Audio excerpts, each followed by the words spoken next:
Good morning, and welcome back to the big show. My name is Aaron Thomas. Hauhitan is my traditional hereditary name, and it's Monday, July 13th, 2026. So happy that you're joining me this morning, and we have a great week. This weekend, though, hope you were able to take in any tribal events around your neck of the woods. Maybe there was a powwow or two.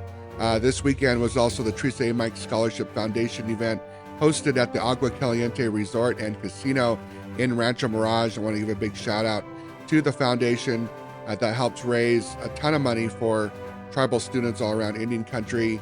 It was a great event in honor of my late sister cousin Teresa A. Mike, who was taken from us a long time ago, and her parents, Teresa and Dean Mike, put together a great foundation in honor of her and to try to make sure that we raise enough money for tribal students to go to college all around Indian country, all around the United States and Canada.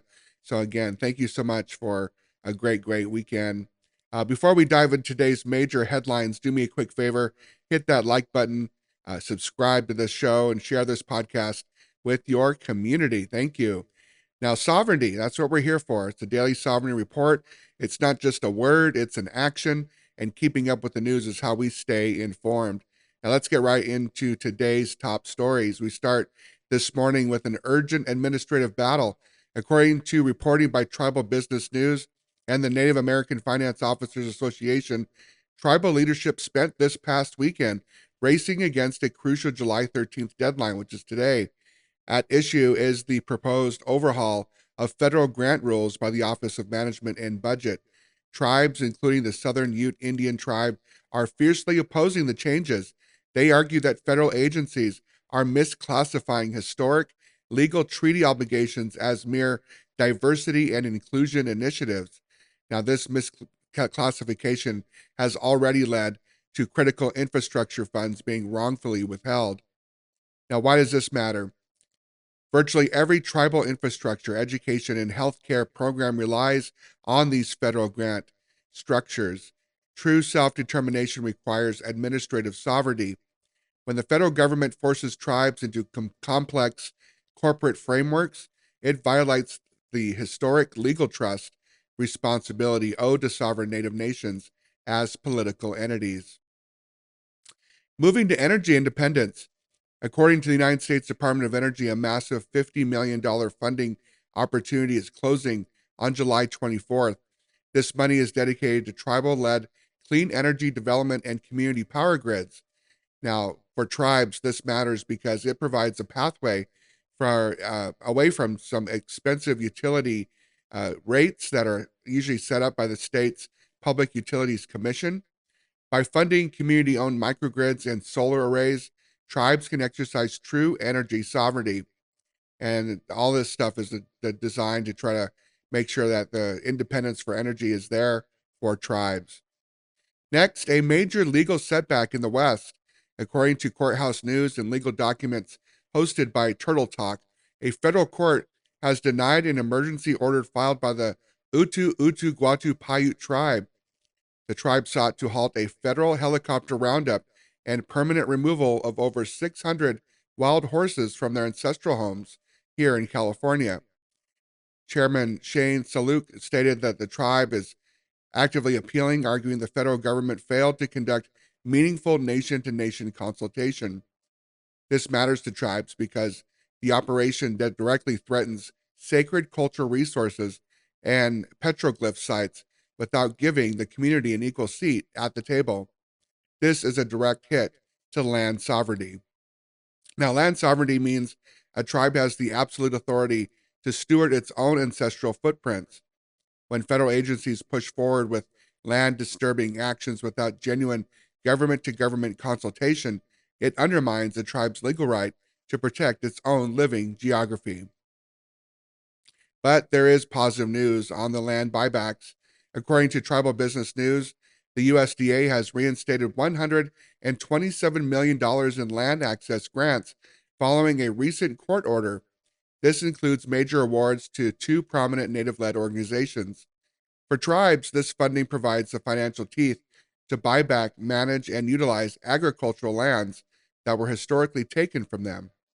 This matters immensely to sovereignty because food and land are tightly linked. By securing land access, tribes can revitalize traditional farming, guarantee food security, and exercise complete legal authority over what their communities eat. We also have a major update on the future of tribal workforce. According to the United States Federal Register, the Bureau of Indian Affairs has officially launched the IGNITE Technology and Manufacturing Grant Program. It provides individual awards of up to $300,000 to prepare tribal citizens for careers in advanced manufacturing, green construction, and emerging tech like AI and drone systems. This program bypasses standard red tape by using direct self determination contracts. For tribes, this is a game changer because it creates high paying tech jobs right inside reservation boundaries, preventing a brain drain of talented youth leaving the community. Now, this is what workforce and education sovereignty look like. Train your own people to build up your own nation. In national advocacy news, according to Native News Online, the Association on American Indian Affairs has appointed Dr. Crystal Miller, yay, to lead its national cultural sovereignty initiatives. Dr. Miller, one of my friends, is a citizen of the Walker River Paiute Tribe, is a scholar of indigenous law and constitutional reform. Now, this matters because it places highly trained indigenous expertise at the front lines of defending Native heritage from outside exploitation. As Dr. Miller famously stated, quote, sovereignty isn't granted, it's exercised, end quote. Protecting ancestral history and language is a direct expression of a tribe's inherent authority to self-govern independently of Western systems. Now for a historic moment in sports representation. According to NHL.com and Indian Country Today, 18-year-old forward Gavin McKenna made history by being selected number 1 overall in the NHL draft, that's the National Hockey League, by the Toronto Maple Leafs. McKenna, who is from Whitehorse, Yukon, walked onto the stage wearing a custom suit jacket lined entirely in orange to honor his indigenous roots. For tribes, this historic milestone provides massive visibility and serves as an inspiration for youth across First Nations and Native American communities. Native sovereignty matters.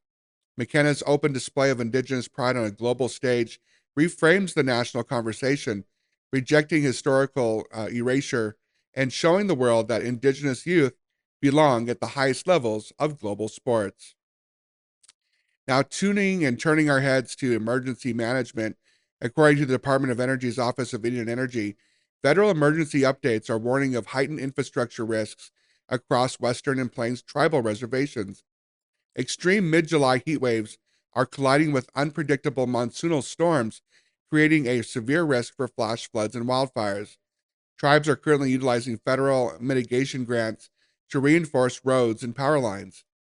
Now, this matters because tribal infrastructure has been disproportionately vulnerable due to decades of federal underfunding. Utility sovereignty means having the independent capacity to protect your own citizens during a climate crisis. Tribes are actively taking over these emergency systems to ensure their communities are never left behind. Finally, if you're a tribal leader, student, or policy advocate, here are the key events coming up over the next few months to keep on your radar. First, on July 22nd, the National Congress of American Indians is hosting a virtual webinar titled Tech Sovereignty, a Tribal Leader's Guide to the AI Era, focusing on data privacy and artificial intelligence. In August, from the 16th to the 21st, the National Indian Health Board will host its National Tribal Health Conference, focusing on medical infrastructure expansion. On September 21st and 22nd, the Native American Finance Officers Association will host the Fall 2026 Finance and Tribal Economies Conference in Santa Fe, New Mexico, to dive deep into clean energy financing and tax policy. In October, from the 7th to the 10th, the National Indian Education Association holds its annual convention to focus on language immersion funding and curriculum control. And finally, from October 18th to the 22nd, the biggest gathering of the year takes place right here in Palm Springs, California. The National Congress of American Indians 83rd Annual Convention and Marketplace, focusing heavily on land-back strategies and the legal defense of tribal sovereignty. All right, that'll do it for me this morning. This is your briefing for July 13th, 2026. Now, remember, true sovereignty means staying informed and taking action. Don't forget to like, share, and subscribe and keep these critical stories moving. Thank you for listening, and we'll see you again on tomorrow's episode of the Daily Sovereignty Report.